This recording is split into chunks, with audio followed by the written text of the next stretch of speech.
কবিতা হলুদ শাড়ি।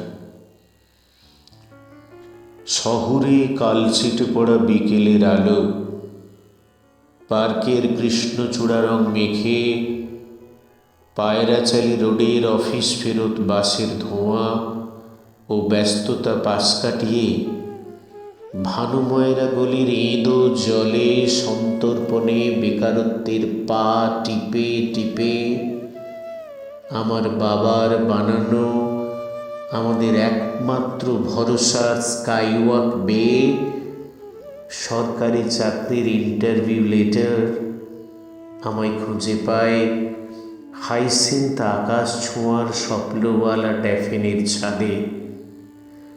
তখন অন্য ছাদে মেলা হলুদ শাড়ি দমকা হাওয়ায় দুলছে। আমার জন্য কিনা জানি না, ঠিক জানি না, তবে 18 মেয়েটি ছাদে আসে রোজ। ক্রিমসন রঙের বিকেলে ওর কালো চুলের আড়ালে ঢেকে যায় আমার পরিস্থিতির শহর। ওর ফর্সা বাম হাত ফাড়ের জঙ্গল থেকে সরিয়ে নেয় কৃষ্ণা দ্বাদশীর চাঁদ। ওর মুচকি হাসি গভীর দাগ কাটে এবার ফাগুন নিয়ে 6 মাস।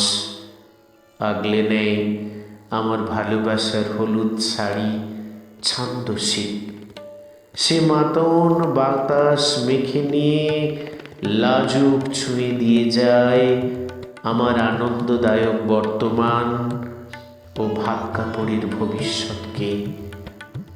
তবু বুকে বেঁধে ম্লান্তার শহরের অস্পষ্ট গোলাপি সীমানায় অঙ্গিরত্বের নিষ্পাপ প্রত্যয়ী কবিতা হাতে দাঁড়িয়ে থাকি নির্বাক দুজনে।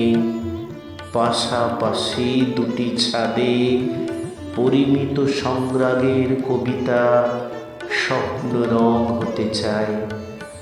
তার ঠিক নিচে, কিছুটা নিচে আমাদের জন্য অপেক্ষা করে তীব্র ও ভয়াবহ স্থলযুদ্ধের অভিজ্ঞতা।